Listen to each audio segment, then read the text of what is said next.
My name is Olivia, and for the last 7 years, I've worked my way up from an entry-level position to a senior manager role in a bustling marketing firm.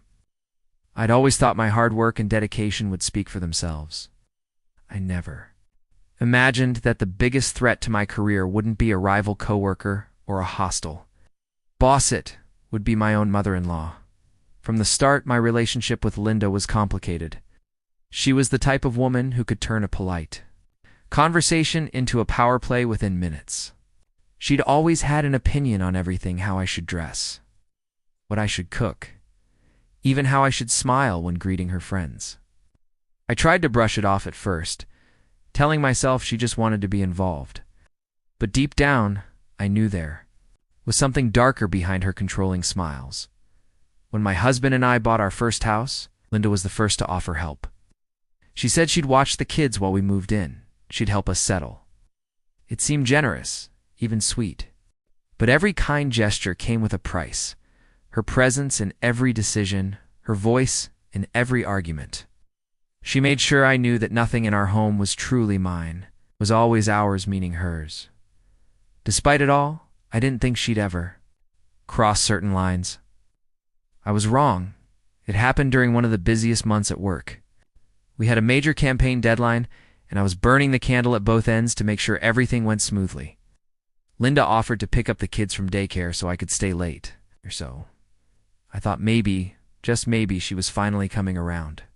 Then, one morning, I walked into the office and found the HR director waiting for me. She looked uncomfortable, holding a stack of papers. My stomach dropped. "Olivia, can you come with me?" she said quietly. I was escorted to a small conference room, and that's where they laid it out. An anonymous tip had been submitted to HR, claiming I'd been sharing confidential client data with a competitor. False allegations, every single word of it. But there it was, written in black and white. I felt the blood drain from my face. My hands shook as I tried to explain it was a lie. But HR had already begun an investigation. They said they had to suspend me while they looked into it. I couldn't believe what was happening my entire career. Everything I'd worked for, hanging by a thread because of one malicious lie. Later that night, I found out exactly who had submitted that tip: Linda, my own mother-in-law. My mind raced with questions. How long had she been planning this? Why? The betrayal was like a physical wound, sharp and raw. I went to bed that night staring at the ceiling, feeling the weight of her lie pressing down on my chest. My job, my reputation, everything was on the line. And the person who had put me, there was someone I had trusted to watch my children. In that moment, I felt nothing but shock, anger, and a deep gnawing sadness. I knew this wasn't just a mistake. It was war. The days after my suspension blurred together in a haze of disbelief and simmering rage. I kept replaying that moment in HR over and over, like a scene from a nightmare I couldn't wake up from. The idea that Linda, the woman who'd cooed over my kids and acted like she had my back, could have done this to MIT was too twisted to comprehend. I couldn't sleep. At night, I'd lie there listening to my husband's even breathing, my mind spinning in endless circles. How could she do this? And why? My thoughts felt like barbed wire, wrapping tighter every time I tried to find a way out. The worst part was that I didn't have any real evidence, just a sick feeling in my gut and the cold certainty that only Linda could have known some of the details in that HR complaint. She'd been in my house, in my life, listening to my work stories. She'd seen my stress, my exhaustion. She knew exactly where to strike. But every time I thought about confronting her, my stomach twisted. My husband loved his mother, and I didn't want to blow up our family without something concrete. Still, I started noticing small things, clues that kept me on edge, like the way Linda would call me in the evenings, her voice sugary sweet as she asked how I was holding up. "I know this must be hard for you, dear," she'd say, her tone so calm it made my skin crawl. "But maybe it's for the best. Maybe you need a break." A break. My career was in free fall. My name was being dragged through the mud. And she was talking like this was some kind of vacation. I started paying closer attention.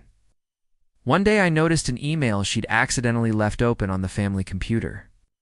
It was just a draft, never sent, but it made my blood run cold. It said, "I Have all the proof I need. She'll never see it coming. It wasn't addressed to anyone, but I knew in my gut it was about me. It was enough to make me start digging. I went through my own emails, trying to figure out what she could have seen or twisted. I found nothing suspicious, no client information, no leaks. But the more I looked, the more I realized how vulnerable I'd been. I'd let her into my world, given her pieces of my life I thought were safe. Every night I'd sit at the kitchen table with a glass of wine, staring at my laptop like it held the answers. My mind was a mess of half-finished thoughts and questions I couldn't yet prove. Was she working with someone at my office? How had she even known what to say to make it all so believable? I began to see her in a new light. Every innocent comment she'd made, every nosy question, it all felt like part of a bigger plan now, and I started to feel hunted, like she was always just a step ahead of me. Watching for any sign of weakness, my husband tried to reassure me, but I could see the uncertainty in his eyes. Maybe it's just a misunderstanding, he said one night, his hand on my shoulder. My mom, she can be controlling, but she wouldn't do this. I wanted to believe him, but deep down, I knew better. Linda had always wanted control. She'd never liked that I had a career, that I was independent. She thought I was taking her son away from her. Maybe this was her twisted way of putting me back in my place. Still, I had to be sure. I started writing everything down. Every strange interaction, every suspicious comment. I felt like I was building a case, even if it was only in my own mind. And the more I wrote, the more determined I became. I wasn't going to let her win. It's not without a fight. But the fear was always there, simmering under the anger. What if she really did have something? What if this turned into more than just a suspension? What if it ruined my whole life? I didn't have answers yet, but I had resolve. I knew one thing for certain. I was done being blindsided. The turning point came one gray Wednesday afternoon when I was alone in the house. My husband was at work, the kids at school, and Linda had promised to swing by to check in. She said she wanted to bring me some homemade soup, but I could feel the poison behind her sweetness. I told her not to come. I needed time space. To think I needed to be alone. I went into our home office, feeling the weight of the silence. I sat there, staring at the framed family photos on the desk. The little reminders of a life I'd worked so hard to build, one that Linda seemed so intent on tearing apart. I opened my laptop, determined to find something, anything to confirm what I already knew in my gut. I remembered that email draft she'd left open, the line that said, "I have all the proof I need." Proof of what, exactly? My mind replayed every conversation I'd had with Linda over the past few weeks. Every time she'd asked about my job. Every time she'd hovered just a little too close. I logged into my email and started searching for keywords: leak, confidential client, anything that might show what she'd seen or said. It was like combing through a battlefield. Every click, another step deeper into the minefield she'd laid out for me, and then it's buried in a shared folder I'd never noticed before. I found it a series of emails Linda had forwarded from my own account. She'd somehow gotten access, probably from that one time she offered to help me organize my files. Each email she forwarded was carefully chosen, twisted just enough to look like I was sending confidential client data to a competitor. My stomach turned as I read through them. The words familiar and yet distorted. She'd pieced together half-truths, strung them into something damning. And there at the bottom of one message was her personal email address, a digital fingerprint she hadn't bothered to erase. Proof. I sat back in my chair, my hands trembling. I felt sick and exhilarated at the same time. Finally, I had something solid. I wasn't crazy. I wasn't just imagining this. She had done it, but I couldn't just run to HR and shout it's her. I knew I needed to be smart about this. Linda was cunning, and she'd already proven she was willing to play dirty. If I was going to win, I had to be twice as careful. I started by taking screenshots of everything, every forwarded email, every file she'd touched. I made backups and stored them on a flash drive I kept hidden in the back of the pantry, far from any curious eyes. I wasn't going to let her delete or twist the truth this time. Next, I reached out to an old friend from college, Marcy, who now worked in cybersecurity. I didn't tell her everything, just enough to make her curious. I think someone's been accessing my personal files, I said. I need to know how deep it goes. Marcy agreed to help. She showed me how to trace logins and IP addresses, how to see exactly when and where Linda had been poking around. Piece by piece, we built a timeline, a digital map of Linda's betrayal. With every new detail, I felt my fear start to morph into something else. Determination. I realized that Linda wasn't as all-powerful as she wanted me to believe.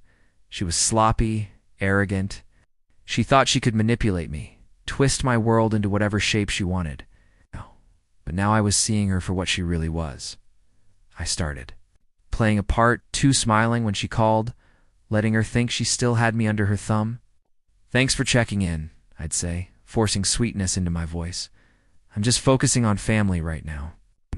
And she'd purr back, of course, dear. That's what matters most. I almost laughed at how easy it was to let her think she'd won. But behind the scenes, I was gathering my army. Marcy was my first ally. My brother, who worked in finance, became my second. He helped me comb through some bank records Linda had left lying, around statements she'd been using to launder small payments from a side business I'd never even known she had. Money that she'd probably used to bribe someone at my office. To plant rumors, I kept everything quiet. Each new piece of evidence locked away like a precious secret. It was exhausting pretending to be the doting daughter-in-law by day while building a case against her by night.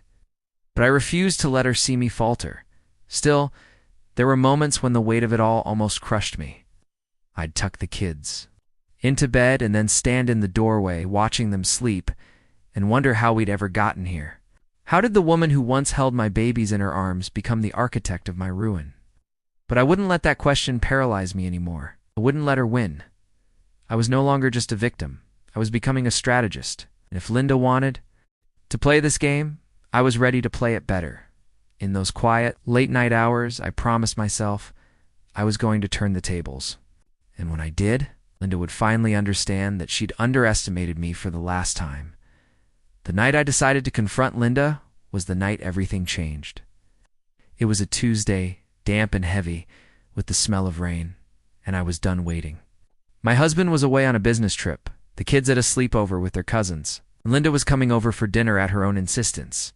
She walked in with her usual air of polished control, carrying a dish of her famous lasagna-like. Some twisted peace offering. "Oh, Olivia," she said, her voice all honey and false concern. "You look so tired, dear. Are you still letting this little work matter get to you?" I smiled, though inside I felt like I was on fire. "Actually, I've been busy," I said, my voice calm and measured. "I've been figuring a few things out." Her eyes flickered just a moment, just enough for me to see the crack in her perfect facade. "What do you mean, dear?" Set the table carefully, placing the plates and cutlery like pieces on a chessboard. "Why don't you have a seat, Linda? I think it's time we had a real talk." She hesitated, but sat down across from me, smoothing her skirt as if she could iron out the tension in the air. "Of course," she said. "I'm always here for you." I leaned back, folding my hands together. "Funny you should say that," I said, "because it turns out you've been very involved in my life lately." Her mouth twitched, but she said nothing. I reached into my pocket and pulled out the flash drive, the one with every email, every login record, every bank transaction. I set it on the table like a loaded gun. "This," I said softly, "is everything you've done. Accessed my files, every email you forwarded, every lie you told to HR." For a moment, Linda said nothing. The only sound was the soft tick of the kitchen clock. Then she let out a low laugh, like I'd just told a child's fairy tale. "Oh, Olivia," she said, shaking her head. "You're imagining things. I would never don't," I cut in, my voice sharp and final. "Don't lie to me anymore." Could feel my heart pounding in my chest, but my voice stayed steady. "I know about the bribes. I know about the side accounts. I know you've been trying to destroy me because you think I'm stealing your son from you, but I'm done playing this game." Her face went pale. She opened her mouth, but no words came out. "I'm going to HR tomorrow," I said, my voice low and controlled. I have everything they need to clear my name, and you're going to come with me. You're going to tell them the truth, or I'll make sure everyone knows exactly what you did." Linda's eyes hardened. "You wouldn't dare," she said, her voice cold and shaking. I leaned in closer, my hands gripping the edge of the table. "Try me," I said. "I've spent months watching you spin your web. Now it's your turn to be caught in it." She glared at me, her lips pressed into a thin line. "You think you're so clever," she spat. "You think you can just walk away from this?" I stood up, my chair scraping against the floor. "No, Linda, I'm not walking away. I'm taking back what's mine." For a moment I thought she might lunge at me, might try to snatch the flash drive out of my hand. But then she slumped back in her chair, her shoulders drooping like a puppet whose strings had been cut. "You have no idea what you're doing," she said softly, almost to herself. I felt a flicker of pity, so small and fleeting I barely recognized it. "I know exactly what I'm doing," I said. "I'm taking control of my life again." The next morning, I walked into HR with Linda by my side. Her face was drawn and pale, her eyes darting around the room like a trapped animal. I handed over the flash drive and watched as the HR manager plugged it in, her eyes widening as the evidence unfolded before them. Linda tried to protest, tried to spin her lies one last time, but it was too late. The truth was out, undeniable, and irreversible. When it was over, I felt like I could finally breathe again. My name was cleared, my job reinstated. The relief was overwhelming, but so was the anger. Anger at how far she'd pushed me, how she'd turned my life into a battlefield.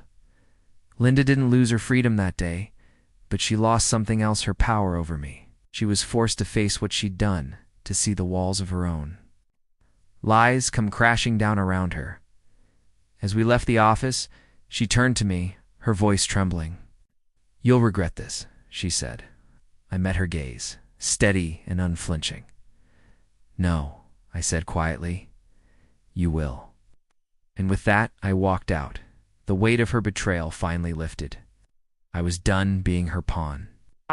It was her turn to play, by my rules. The aftermath was swift and brutal. HR didn't waste any time. Linda's lies were too clear to ignore. Within days, she was removed from any influence she still had at my company, her name whispered in hushed, disbelieving tones.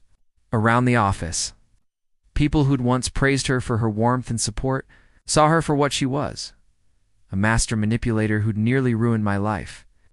I watched as the world she'd built around herself crumbled, piece by piece. Word spread quickly among family, friends, and neighbors, the polite smiles turning into cautious glances whenever Linda was around. My husband was devastated, torn between the woman he'd always known as his mother and the truth he could no longer deny. The house was quieter after that strained silences where there used to be forced laughter. There were no police charges. No law had been technically broken, but the social consequences were enough. Linda's carefully cultivated image was shattered. She was no longer the proud matriarch at family gatherings. She was the woman who'd tried to destroy her own daughter-in-law's livelihood, exposed for the petty cruelty she'd always hidden behind that sweet facade. Yet I refused to let her bitterness take root in me. I reminded myself daily that I'd fought back, that I'd stood up for myself when it mattered most. That was something Linda could never take away. I saw her once more at a family dinner I couldn't avoid. She sat across from me, her eyes darting away whenever I met them.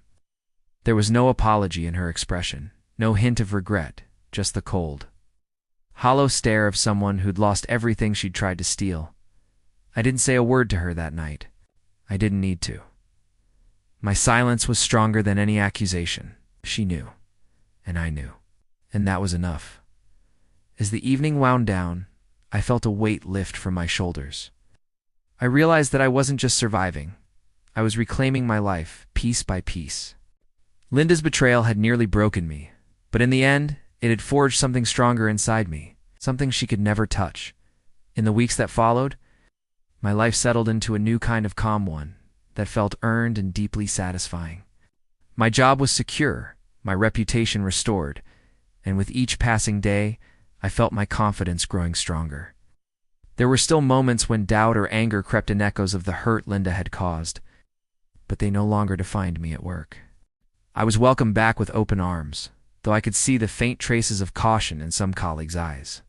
It didn't bother me. In fact, it fueled me. I had nothing left to prove to them. I'd already shown I could weather a storm most people couldn't even imagine. And that was enough. I poured myself into my projects with renewed energy. My ideas came faster, my voice clearer. Clients who had once hesitated to trust me now looked at me with a new respect.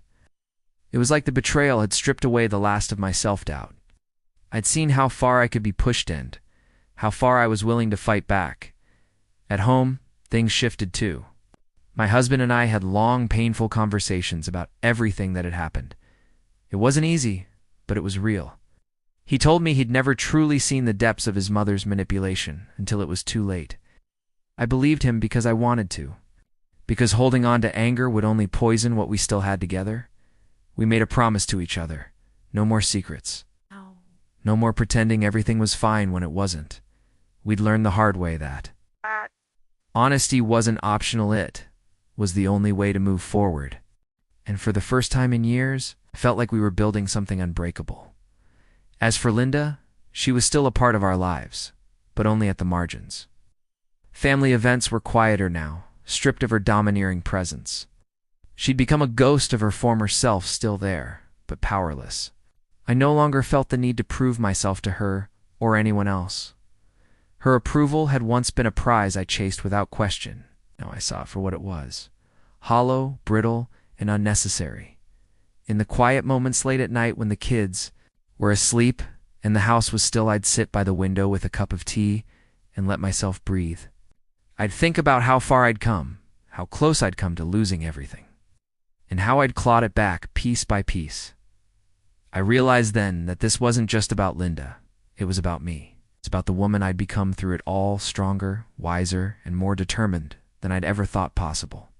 Betrayal had taught me not just how to fight, but how to forgive myself, most of all. Because I'd spent so long doubting my instincts, questioning my worth, and it took this firestorm to show me that I was enough. More than enough. And in that quiet, hard-earned peace, I found something I'd thought was lost. Hope. Hope that even the deepest wounds can heal. Hope that the truth will always find its way to the surface, no matter how deeply someone tries to bury it. I wasn't the same woman who'd walked into that HR office, stunned and broken by Linda's lies. I was someone new, someone who had faced the worst and come out the other side, not just surviving, but thriving. And in the end, that was the greatest victory of all, looking back. I realized that the greatest betrayal I faced wasn't just Linda's. Light was the way it forced me to question everything about myself, my worth, my strength, my place in the world. But in that crucible of doubt and fear, I discovered something I'd never fully understood. Resilience isn't just about surviving. It's about rising, even when the ground has been ripped out from under you. For so long, I let Linda's words chip away at my confidence.